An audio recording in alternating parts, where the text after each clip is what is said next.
historia jurídica siempre hay que intentar contextualizarlo, todo no es tan sencillo, porque muchas veces, sobre todo los abogados, tenemos o agarramos, ¿no?, la manera sencillamente de tomar textos y traerlos e interpretarlos según la mentalidad del presente. Pero ¿cómo hacerlo según la mentalidad que estaba vigente en ese momento? Ese es el primer reto del libro, el libro sobre Juan Germán Rocio. Entonces primero hay que entender que cuando Juan Germán Rocio nace un 27 de mayo del año 1763, es decir, nace durante la provincia de Venezuela del Reino de España. Pero posteriormente, en el año 1777, Carlos III, nuestro señor y rey, pues crea la Capitanía General de Venezuela. Ya sabemos entonces que existe una suerte de hálito de autonomía por parte de lo que hoy en día conocemos como Venezuela. Y Rocio precisamente va a estar viviendo de una manera bastante directa lo que está pasando. En ese entonces la sociedad era estructurada. Yo muchas veces incluso llego a ser necio con mis alumnos para poder explicarles que hoy en día la igualdad es lo normal. Hoy en día ser igual es que es una cuestión que ni siquiera lo discutes, es algo normal. Pero en esa época todo lo contrario, en esa época la diferencia era la regla y pensar en la igualdad entre seres humanos era poco menos que absurdo. Era poco menos que decir que un cerdo alado estaba pasando delante de ti, nadie te lo creía. Entonces, para simplificar un poco y para entender de dónde viene Rocio, hay que entender que el estrato social de ese entonces no es lo correcto hablar de clases sociales porque no es una categoría aplicable a la época. El estrato social tenía lo siguiente: en primer lugar estaban los blancos criollos, lo que llamamos los mantuanos. ¿Por qué? Ellos decían, somos descendientes de los conquistadores y además de que somos descendientes de los conquistadores, somos los que nos hemos quedado aquí y hemos fundado esto. Por lo tanto, nosotros tenemos que tener lo mejor económicamente y socialmente. En época de don Felipe V de Borbón se había establecido que no se podía de ninguna manera permitir que las personas que nacieran en los territorios de ultramar, es decir, en América, pudieran también acceder a cargos públicos, porque entonces se les iba a ocurrir la peregrina idea de hacerse independientes. Por esa razón, el otro estrato que está muy a la par de los blancos mantuanos, que estos tienen todo el poder económico y social, a pesar de que no pueden acceder en principio a cargos públicos, los otros son los blancos peninsulares. Los blancos peninsulares eran hidalgos que eran mandados por la corona de Castilla para que vinieran para acá sencillamente a ejercer cargos de gobierno. Pero ustedes se imaginarán, de pronto llegaba un blanco peninsular a ser capitán general, pero tenía que vérsela con lo que era precisamente la élite mantuana. Entonces iba muy de la mano lo que uno y el otro pensaba. Pero, como siempre, en la historia pasan cosas que no están previstas. En España también existía una serie de individuos que no eran hidalgos para nada, sino que sencillamente no estaban pasando la mejor situación. Y ellos decían, bueno, pero vamos a hacer la América y allá nos va a ir bien. Hay gente que ha terminado millonaria, vamos para allá. Esos son los blancos de orilla. Entonces para acá llegaban los blancos de orilla, que eran personas que estaban muy mal vistas, porque habían sido, bueno, quién sabe, tenderos, habían sido personas que no eran hidalgos precisamente, y también venían a hacer las Américas. Contrario a lo que dice la leyenda negra anti-española, que de hecho yo leí en estos días lo que escribió un historiador alemán, el Duve, decía que curiosamente nada más los españoles o los hispanoparlantes somos los únicos que no creemos la leyenda negra anti-española, porque los otros saben que no es así. Eso es una propaganda que se hizo y que sobre todo tuvo gran vigencia durante la época de la independencia. Bueno, contrario a lo que dice la leyenda negra anti-española, precisamente cuando Cristóbal Colón llega para acá y los posteriores marineros se dan cuenta que aquí hay unas personas, los reyes de Castilla, es decir, doña Isabel la Católica de Castilla, don Fernando II de Aragón, dicen, ya va, pero no podemos esclavizar a los indígenas porque son seres humanos, y por eso es que nosotros hemos visto, sobre todo en nuestros estudios de derecho, las leyes de Indias. En las leyes de Indias se impedía textualmente que se esclavizaran a los indígenas. Entonces los indígenas venían a ser súbditos reales con alguna clase de privilegio, no estaban esclavizados. Con el paso del tiempo, los portugueses consiguen llegar varias veces a África y además de eso traer esclavos africanos. Ya están mandando los Borbones, ya no la dinastía de los Austria en España. Por lo tanto, nos vamos a conseguir con que aquí nunca se aceptó la esclavitud, pero tampoco nunca se dijo que no, porque ya no es el mandato de los Austria o de los Trastámara, que habían sido tan duros en no esclavizar seres humanos, ya son los Borbones. Y los Borbones dicen, bueno, mira, no vamos a dictar ninguna ley a favor, pero sabemos que hace falta mano de obra, los franceses tienen esclavos, los ingleses también, los holandeses también. Es una cuestión que puede sonar horrible, pero era mera competencia económica. Más pragmático. Claro, es terrible, pero es lo que pasa. Entonces, como también siempre señalo, mira, pues el amor mueve sociedades y a pesar de que nos parezca extraño, personas de diferentes estratos sociales comienzan a unirse. Eso es lo que se habla del mestizaje. Entonces teníamos que de un blanco, independientemente de su origen, junto con un indígena salió un mestizo. De un blanco con un negro que era esclavo salió un mulato. De un negro con un indio salió un sambo. Y así nos vamos dando cuenta cómo salen los diferentes estratos sociales. Entonces, ya sabiendo, teniendo esto fresco, ¿quién es Juan Germán Rocio? Uno se imaginaría que Juan Germán Rocio viene de un mantuano. Uno se imagina que Juan Germán Rocio viene de los peninsulares. El papá de Juan Germán Rocio viene de una casa bastarda de los Rossi en Italia, porque en ese momento Fernando II de Aragón tenía el dominio sobre el ducado de Milán. Luego el papá de Juan Germán Rocio, que es de los Rocio, el nombre de él era Giovanni Cristoforo Rocio, pero es castellanizado a José Cristóbal Rocio. Él, al ser un súbdito de Aragón, él viene para acá a licenciarse del ejército, es un blanco de orilla, normal, compra unas tierras donde comentábamos, en Tiznados. Esto nos habla de que no es un hombre de mucho dinero. De tener dinero las habría comprado aquí afuera de Caracas o en Caracas. Las compra en Tiznados, o sea, un sitio botado, ¿no? Compra una tierrita y se enamora de una cuarterona llamada Paula María Nieves. Esta cuarterona, que tiene mucha sangre indígena, es la que va a parir a su primer hijo, que va a ser Juan Germán Rocio. Rocio es un mestizo, y esto es lo más extraño. O sea, ¿cómo un mestizo puede haber logrado hacer todo lo que sabemos que hizo? Esto es muy extraño. Rocio, al ser pobre, pero al darse cuenta, sobre todo las personas que lo conocían de pequeño, que tenían mucha inteligencia, comienzan a pedir ayuda para que el muchacho pueda estudiar, porque Rocio estaba hecho, según esta sociedad de adscripción, para estar toda la vida arando la tierra, tener una vaquita o una ovejita. Llega la hija del conde de San Javier, María de la Luz Pacheco, que era una mujer viuda, pero que le encantaba padrinar niñitos pobres, y dice: qué niño tan interesante, yo voy a pagar sus estudios. Entonces Rocio, precisamente en un escrito que mete en un caso del cual vamos a hablar después de unos minutos, cuenta cómo él se vino siendo un muchachito pequeño para la gran ciudad. O sea, imagínense un muchacho que viene de un sitio donde nada más hay tierra, hay unas casitas pobres, etcétera, y se viene solito para la gran ciudad que era Caracas, ¿no? Aquí el muchacho demuestra su interés y demuestra sobre todo su intelecto al ser siempre premiado como el mejor estudiante. Luego también habla esto mal de la leyenda negra antiespañola, porque si es verdad que las élites nada más eran las que tenían acceso a los estudios formales, ¿cómo es que Rocio, que es un mestizo y que de paso es bastante pobre, puede acceder a la educación? Rocio accede a la educación, se gradúa como el mejor, siempre le dan premio por su conducta como estudiante, y entonces Rocio saca el bachillerato en cánones. El bachillerato en cánones era uno de los títulos que tú podías sacar junto, bachiller en cánones o bachiller en derecho civil, y podías salir a ejercer el derecho siempre y cuando primero hicieras unas pasantías en un bufete de un abogado reconocido. Rocio se graduó de bachiller en cánones y después de hacer la pasantía en el bufete comienza a ejercer el derecho. Ustedes se imaginarán, bueno, pero ¿quién le va a dar trabajo a este mestizo cuando hay tantos abogados mantuanos por allí?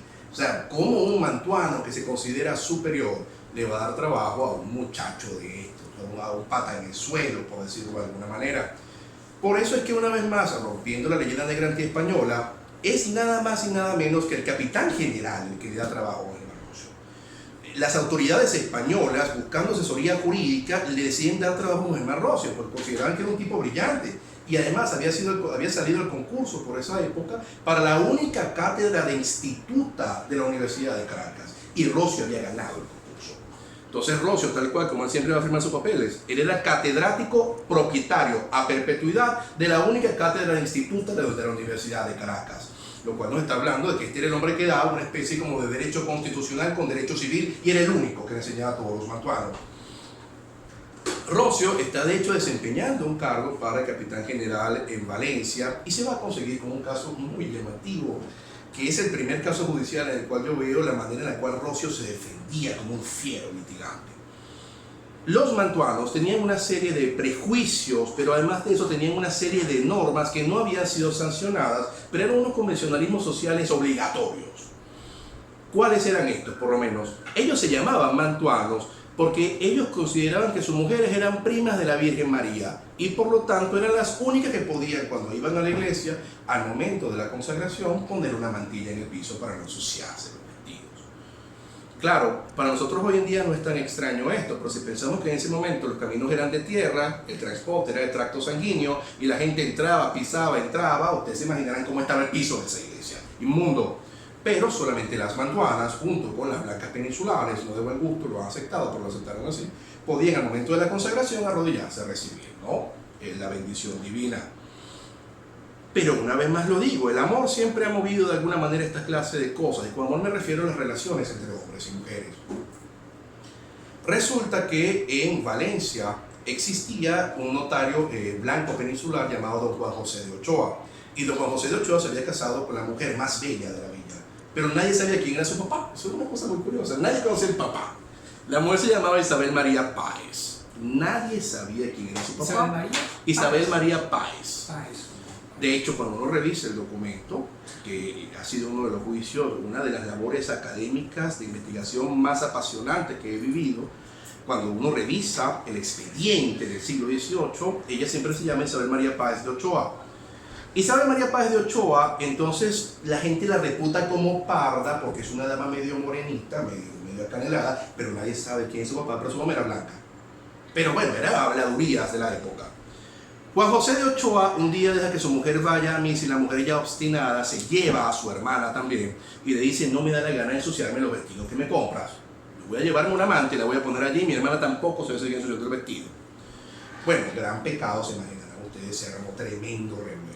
Esto que nos parece una estupidez hoy en día, en la época fue un gran escándalo, a tal nivel que se ha suspendido la misa y cuando llegue Isabel María Páez a su casa se va a encontrar a las horas con una demanda del Ayuntamiento de Valencia. Aquí que somos abogados, que es lo sabroso de poder hablar con más propiedad, el título de la pretensión de la demanda que le hace el Ayuntamiento de Valencia es por limpieza de sangre. Claro, la demanda, vamos a ver si usted tiene la sangre limpia. Si usted no tiene la sangre limpia, luego usted no puede gozar de prerrogativas propias de sangres limpias. Por ese motivo, Isabel María Páez estaba asustada buscándose un abogado. Pero claro, Isabel María Páez se había metido con todos los mantuanos de la comarca y todos los abogados eran mantuanos y los que no lo eran les temían profundamente.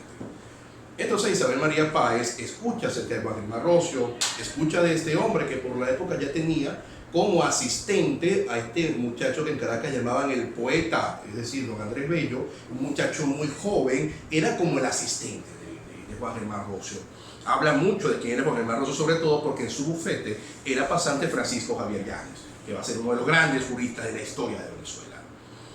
Entonces, bueno, va y le dice a Roscio, que es lo más apabullante para uno como abogado, sobre todo cuando uno vive en un régimen como el que estamos viviendo, que a veces uno mismo intenta como privarse de decir ciertas cosas porque son peligrosas. Bueno, este hombre, en lugar de hacer una defensa sencilla, en lugar de decir, ya, mi defendida sí es blanca, no se puede demostrar que es negra, etc. No, Roscio dice, todos los hombres somos iguales exactamente ante los ojos de Dios. La única diferencia que tiene que existir entre los hombres es aquella que viene dada por los méritos que cada uno va ganando. ¡Wow! Que eso lo dijera un hombre en la Capitanía General de Venezuela el mismo año que estaba pasando el conflicto de Picornell, Guardia y España, porque eran exactamente las mismas ideas, era un peligro. Y además que fuera el profesor de todos los abogados de la Universidad de Caracas, era aún más peligroso, era profundamente peligroso. Y Roscio sigue más adelante en un análisis que te habla de sus profundos conocimientos filosóficos y jurídicos. Roscio dice, ha sido precisamente un abuso en la ciencia de los escolásticos lo que ha pretendido interpretar los accidentes absolutos y relativos aristotélicos para decir que los negros no son personas. O sea, no tiene Roscio por qué meterse con los negros, porque es que realmente no tiene nada que ver. Pero él aprovecha este juicio para demostrar lo absurdo del sistema de clases, lo absurdo del sistema de estratos. Y dice claramente pues que todos somos exactamente iguales. Y se pone a hablar de los negros, como en los países, hay países en los cuales los negros son muy avanzados. Interesantísimo.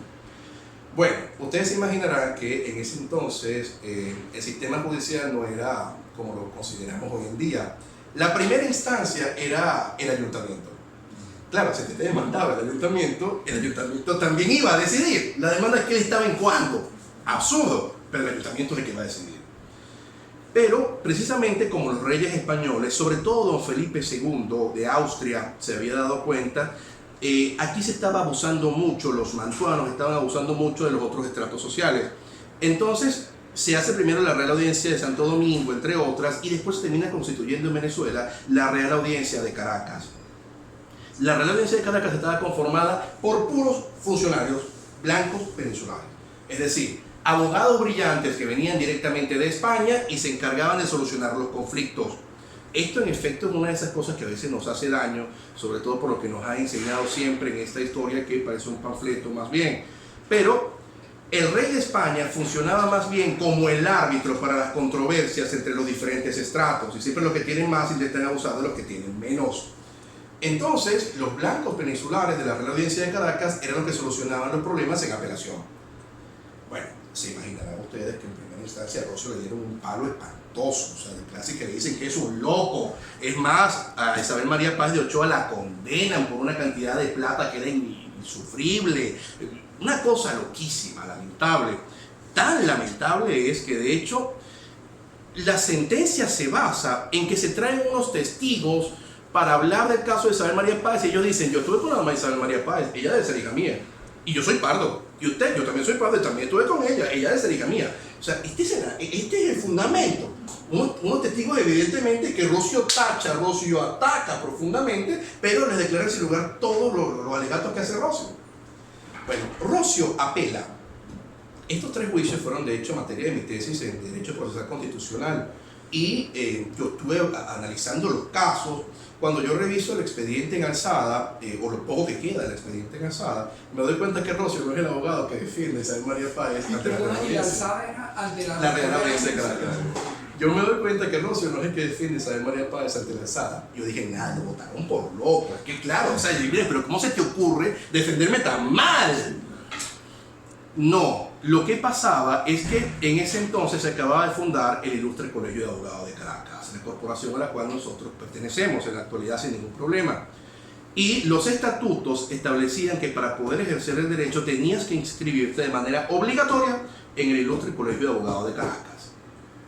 Rosio estaba inscrito como abogado litigante ante la Real Audiencia de Caracas. Era profesor de cátedra de instituta en la Universidad de Caracas. Rosio era parte de la Real Academia de Derecho Español y Público, y pedían exactamente los mismos requisitos, uno más o uno menos, pero los mismos requisitos para meterte en el colegio de abogados. Y Rosio también lleva sus papeles por eso. Y le dicen que no. ¿Pero por qué le dicen que no? Porque a Rosio se le ha ocurrido defender a Isabel María Páez de ese modo.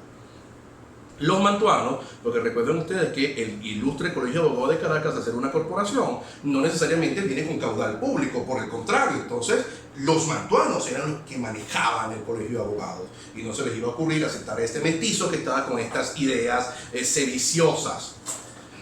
Claro, ¿qué diría uno? Bueno, muchas veces los abogados decimos: vamos a acabar el problema. Rosio demandó al Colegio de Abogados de Caracas ante la Real Audiencia de Caracas.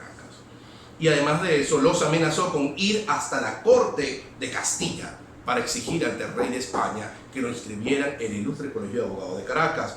Por eso es que Rosio no defiende a Isabel María Páez de Ochoa en la alzada. No puede. Y establecía textualmente los estatutos que si un abogado que no estuviera inscrito en el Ilustre Colegio de Abogados de Caracas defendía a cualquier persona, se tenía como no hecha la defensa, quedaba ficto. Entonces Rosio no la defiende por proteger a su cliente, pero comienza el caso más importante. En el año 1798, entonces Rosio arma o se ve envuelto en un juicio espantoso en contra del Ilustre Colegio de Abogados de Caracas. Yo no he leído, y he intentado, de hecho mi labor investigativa siempre ha sido sobre la historia jurídica, y yo no he leído argumentos más brillantes de ningún abogado. De hecho, en este libro yo transcribí íntegramente 2 grandes escritos que Rosio mete en ese juicio. Ahí hay puro derecho constitucional.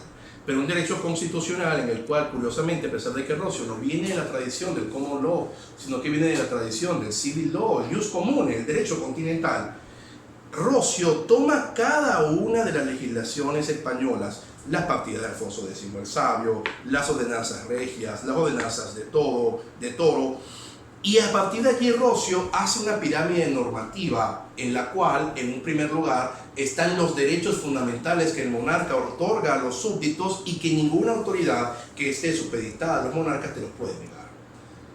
Y además de eso, Rocio toma la legislación de las leyes de Indias. Y Rocio va a hacer la calificación jurídica de blanco. Él establece: una persona es blanca siempre y cuando se tenga conocimiento o no se tenga conocimiento de que tenga en su sangre de judío, sangre de moro, sangre de negro. Cuando llegaron para acá los españoles, se consideró también como razas puras a los indígenas, y los reyes españoles apoyaron, fomentaron el matrimonio entre blancos e indios. Si es así, entonces la calificación jurídica de blanco tiene exactamente los mismos privilegios y derechos que la calificación jurídica de indio. Por lo tanto, si yo soy un mestizo, es decir, blanco más indio, a mí no me pueden negar el acceso al Colegio de Abogados de Caracas. El Colegio de Abogados estaba hecho un brollo, sobre todo porque Juan Agustín de la Torre, que era el decano del Colegio de Abogados de Caracas, detestaba a Rocio.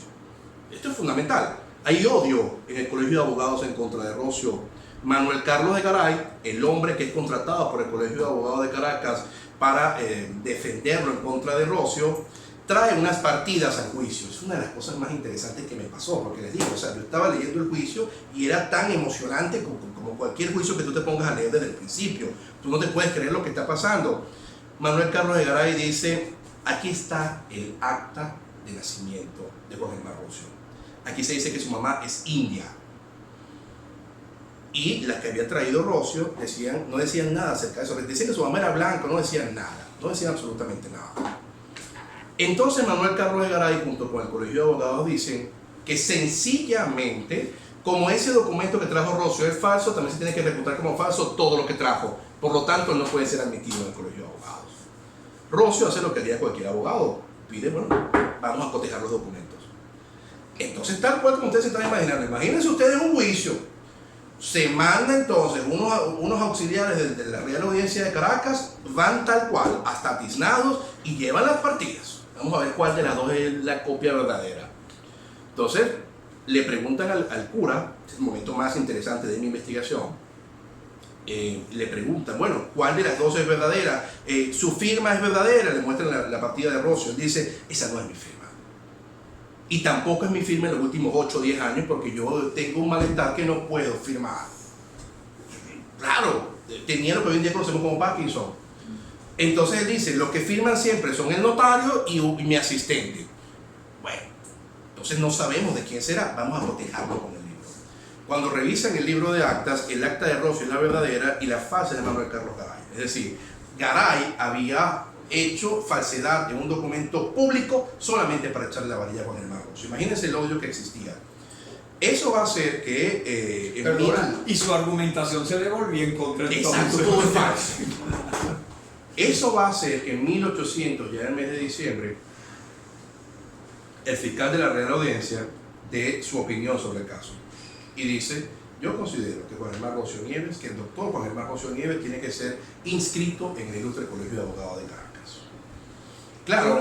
Una aclaratoria. El juicio había tenido lugar en Valencia inicialmente. No, el juicio de Isabel María Páez de Ochoa. Ajá. Rocio, cuando pelea con el Colegio de Abogados, se pelea aquí en Caracas. No, por eso, pero el inicial había sido allá, donde él sí pudo actuar porque todavía no había Colegio de Abogados. Todo el dicho que no. Exacto. ¿En qué nos conseguimos entonces? Bueno, que el Ilustre Colegio de Abogados de Caracas estaba bravísimo. ¿Cómo iba a aceptar la corporación que tenía a todos los abogados en su seno que Rocio le había ganado a todos los otros abogados? Porque a todos los otros abogados le habían preguntado sus pareceres, qué hacer, y todos lo habían intentado, pero estaban siendo derrotados por un solo hombre que era mestizo. Por este motivo, Juan Germán Rocio va a tener varios tratos con el Colegio de Abogados. Al final le van a decir, cuando Juan Agustín de la Torre se va y llega a una junta más afín a Rocio, le dicen: maestro, por favor, háganos un favor. Esto no puede quedar para la historia como que usted derrotó a todos los otros abogados en un juicio. Desista usted del caso y nosotros lo vamos a admitir. Y es así como en 1805 Juan Germán Rocio desiste del caso ante el Colegio de Abogados de Caracas, a pesar de tener la opinión favorable del fiscal. Y el Colegio de Abogados de Caracas le dice, bueno, ya verificamos su buena voluntad de inscribirse, cuando pueda usted traiga los papeles que le faltan. Realmente es una cosa hasta bárbara, ¿no? Pero qué sinvergüenzura tan grande. Este es el hombre que entonces va a ser reputado como el principal abogado, ideólogo en ese momento del derecho. Por eso es que no nos puede sorprender que este hombre que va a defender siempre las causas de los desvalidos y va a ser además el maestro de los principales mantuanos, cuando comienza el 19 de abril del año 1810 y antes por Napoleón Bonaparte invade la península ibérica y en efecto existe el gran problema. Bueno, ya va. Sí, y este es el análisis que hace Rocio, que una vez más es un análisis muy profundo, muy interesante para un hombre de la época. El análisis es el siguiente: Napoleón Bonaparte invadió la península ibérica y por lo tanto Napoleón Bonaparte hizo que los Borbones, don Carlos IV y don Fernando VII, abdicaran al nombre de la familia Bonaparte y le dio el cargo de rey a José Bonaparte. Uno creería muy sencillamente, mira, pues si el rey ahora es José Bonaparte y las provincias de ultramar son provincias de Castilla, entonces ellos deben tener legitimidad u obediencia a José Bonaparte. Rocio consideró que no era así, porque el Papa Alejandro VI, Alejandro Borgia, le había dado a los reyes católicos, según la bula intercuetera, el dominio sobre los territorios de ultramar siempre y cuando siguieran siendo los legítimos monarcas, y esto no podía romperse por ningún acto de fuerza. Napoleón Bonaparte hizo un acto de fuerza. Rocio consideraba entonces que tenía que hacerse el siguiente ejercicio intelectual, que es un ejercicio muy interesante. Rocio dice, la soberanía viene de Dios, el Papa dice quién va a ser el monarca, y es así entonces como la soberanía es pasada a través del Papa, de Dios al monarca. El monarca es soberano porque Dios lo dice así, porque el Papa lo dice así. Si el monarca no puede ejercer el cargo, el cura no le puede devolver el poder a Dios. Al contrario, la soberanía, y aquí vemos como Rocio claramente está influenciado por Rousseau, por Montesquieu, por Diderot, por D'Alembert, por Locke, porque entonces la teoría de la soberanía de Rocio es que la soberanía no puede ejercer el monarca, va al pueblo. Y el pueblo, la única manera que la puede ejercer es a través de la representatividad de ciertas personas elegidas para tal cargo. Entonces, en España, a pesar de que tal cual como yo lo he hablado tantas veces con Gustavo Bamonde, es un buen amigo, él es el secretario ahorita de la Academia de Historia, pero lo sabroso de Gustavo es que Gustavo es abogado y historiador. Entonces es muy interesante porque él piensa exactamente lo mismo. No hay un documento jurídico en España que te diga que las juntas son legítimas. Y sin embargo, a lo largo de la historia española, cada vez que había un problema se constituía una junta. Y también cada vez que había un problema, sobre todo en las provincias ultramarinas, la junta se transformaba en cabildo. Entonces, la naturaleza jurídica de una soberanía directa en las juntas y en los cabildos es bastante interesante. Rocio considera que lo que hay que hacer es una junta conservadora de los derechos del último rey español legítimo. Por eso el 19 de abril del año 1810 lo que se hace es un autogobierno en el cual se hace la Junta Conservadora de los Derechos de don Fernando VII, nuestro señor y rey, que está preso por Napoleón Bonaparte.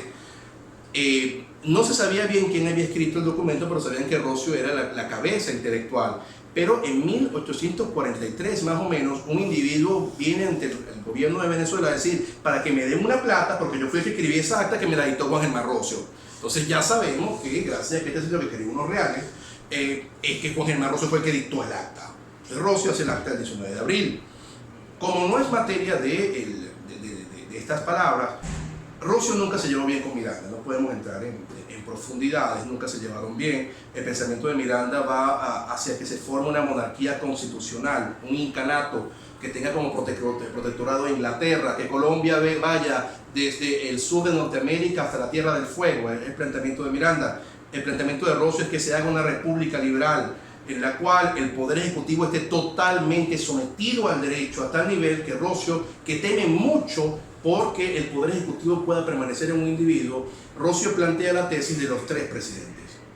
Por eso ustedes se darán cuenta que el que hace el principal redactor de la Constitución del año 1811, Juan Germán Rocio, y Rocio plantea que el Poder Ejecutivo es con 3 presidentes, que se tienen que turnar en el cargo, para que no pueda existir la acumulación de poder jamás, y el Parlamento controlaba siempre al presidente, además del federalismo. Por eso es que Rocio precisamente va a ser, antes de la Constitución evidentemente, el principal redactor del acta del 5 de julio de 1811. Y Rocio una vez más hace otro razonamiento. Ese es con su razonamiento fundamental. Hicimos una junta conservadora para proteger la soberanía de Fernando VII. Pero es que por esos días Fernando VII le había pedido a Napoleón Bonaparte que lo adoptara.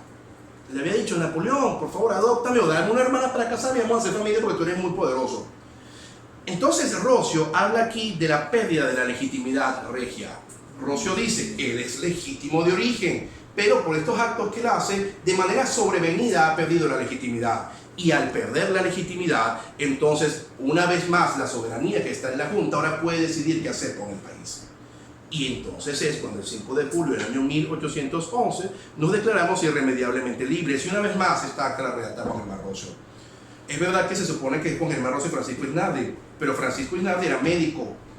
Y sobre todo, cuando uno lee el acta de independencia con cuidado y después lee los diferentes escritos que hizo Juan Germán Rocio, uno dice: ya va, este es el tipo, o sea, este es el pensamiento de él. En este caso, Isnardi estaría escribiendo, pero es que es lo que dice Rocio.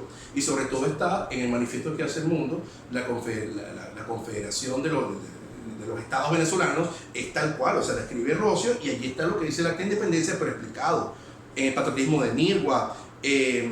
Después Rocio también va a hacer el primer reglamento para la elección de los diputados. Una cosa muy curiosa, porque la presidenta de la Academia de Historia ahorita, Carol Leal, ella descubrió que el reglamento que Rocio hizo para la elección de los diputados se lo copiaron igualito en el Río de la Plata, pero es una cosa que es hasta infame. O sea, tú pones uno aquí y pones el otro y es el mismo. Pero ¿qué tipo tan sinvergüenza? O sea, es decir, bueno, esto lo hizo Venezuela, no, se lo copiaron. Bueno, para hablar acerca de Rocio, al final cae la Primera República de Venezuela, Miranda capitula, este es el gran problema, Miranda se rinde, en fin, Rocio y que nunca se llevaron bien, pero al final se rinde. Mientras a Miranda lo mandan preso a Cádiz y lo dejan en la Carraca, donde tiene su mayordomo, tiene algunas clases de licencias Miranda, a Rocio y a los otros 7, Montevedro los llamó los 8 monstruos producto de todo el mal en América. A Rocio lo mandan preso junto a estas 7 personas a Cádiz y después a Ceuta, en África. La peor cárcel que te puedas imaginar. Estaban desnudos, a tal nivel que Rocio dice que el capitán del barco les dio una sábana porque le daba vergüenza. O sea, porque Rocio era un señor de 50 años ya, o sea, era un señor así viejo y muerto del frío, te da cosita.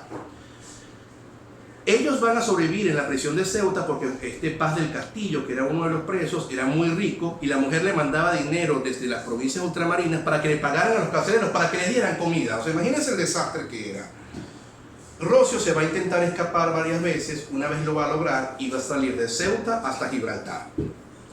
Y Rocio le va a decir al gobernador de Gibraltar: es un hecho notorio que a mí me han vulnerado la capitulación. Claro, yo como abogado también me quedo loco cuando estoy viendo que Juan Germán Rocio está esgrimiendo la figura del hecho notorio a inicios del siglo XIX. Y Piero Calamandrei escribió esto en el siglo XX. Es una cosa muy extraña. Rocio sabía muy bien lo que era hecho notorio y notoriedad. Es un hecho notorio que me vulneraron la capitulación. Usted que está como gobernador en el país que dictó el acto del habeas corpus tiene que proteger mi libertad personal. Bueno, al gobernador de Gibraltar no le pareció, mandó otra vez preso a Ceuta, y es aquí cuando vamos a ver el tercer caso que yo trato en ese libro de Juan Germán Rocio. Un amigo de Juan Germán Rocio que se llamaba Thomas Richard fue a visitarlo. Rocio le pidió un folio, le pidió una pluma y Rocio redactó un escrito de habeas corpus. Tal cual, le puso escrito de habeas corpus al príncipe regente de Inglaterra. El príncipe regente porque George III estaba loco, era un entredicho en ese momento, y su hijo era el príncipe regente. Entonces él manda evidentemente el habeas corpus a él y le dice: señor, en su territorio, bajo su soberanía, a mí me vulneraron mi libertad personal. Yo le solicito a usted que en mi nombre y en nombre de mis compañeros seamos restituidos a la libertad porque nos vulneraron el habeas corpus. Se lo manda. Y aquí está. En mi libro está íntegro el escrito de habeas corpus. yo siempre bromeo al respecto con mi querido amigo Gonzalo Imió, porque Gonzalo es el que defiende a los presos políticos. Yo digo, mira Gonzalo, tú vas a agarrar este escrito y nada más le vas a cambiar los nombres, porque realmente es muy interesante. El escrito comienza aquí. Tú le cambias nada más, aquí termina el escrito, tú le cambias nada más nombres, fechas, y esto es un escrito de habeas corpus que puedes meter hoy en día en un tribunal. Bueno, esto fue una de las cosas que más sorprendió a Tomás Estraca cuando yo le regalé mi libro. Tomás me decía, César, yo no pensé jamás que esto hubiese pasado, porque es que el príncipe regente de Inglaterra leyó el habeas corpus, lo mandó a la Cámara de los Lores revisaron y dijeron, este hombre tiene razón, y hablaron con Fernando VII, que ya había vuelto a ser rey de España, y lo obligaron a través de tratos diplomáticos a que liberara a Roscio. Roscio sale libre gracias al habeas corpus. Entonces, wow, es una cuestión que te está hablando de un abogado que no es común, es un abogado más que brillante, y sobre todo lo hace a través del conocimiento puro del derecho. Roscio sale libre, sale un poco enfermo de la cárcel, se imaginarán ustedes, en unas condiciones espantosas, sale a las Antillas, y después de allí él dice, yo tengo que publicar mi libro en la ciudad de la libertad. Se va a los recién fundados Estados Unidos de Norteamérica, va a la ciudad de la libertad, a Filadelfia, y publica allí a inicios del año 1817 el libro El triunfo de la libertad sobre el despotismo. En ese libro, Roscio hace un análisis de cada uno de los fragmentos de la Biblia y demuestra cómo en efecto la soberanía depende del pueblo, que los monarcas Dios los puso una vez que el pueblo para su propio mal se los pidió. Y de verdad que es curioso, ustedes se leen esa parte de la Biblia, el pueblo de Israel era libre, y de pronto dijeron, ay, todos tienen reyes, Dios, danos un rey para también tener un rey, que cool. Entonces Dios les dio un aceitico y le dieron para ungir al primer rey de Israel, que es Saúl. Pero Saúl se volvió un rey malo, y después todos los reyes van a ser déspotas. Entonces Roscio, a partir de ese análisis, llega a un capítulo maravilloso en el cual dice, depender de la voluntad de un solo hombre es esclavitud. Y Roscio en cada una de las partes del libro va hablando acerca de la política y de cómo no puede estar supeditado esto a designios divinos. Por esta razón es considerado el primer manual de filosofía política escrito en castellano, el primero. Bueno, lamentablemente, como estamos viviendo en el país de los grandes héroes militares, la primera edición que se hace de este libro, El triunfo de la libertad sobre el despotismo, en Venezuela es en el año 1953, por cierto, durante Marcos Pérez Jiménez, lo cual es muy extraño. Antes se publicó muy bien en México, y de hecho dice Domingo Miliani, yo no lo he podido corroborar y no trae documental suficiente para demostrar su afirmación, pero él dice que Benito Juárez era un gran lector del libro. Yo no lo he podido corroborar, pero es bastante interesante, porque en efecto Benito Juárez también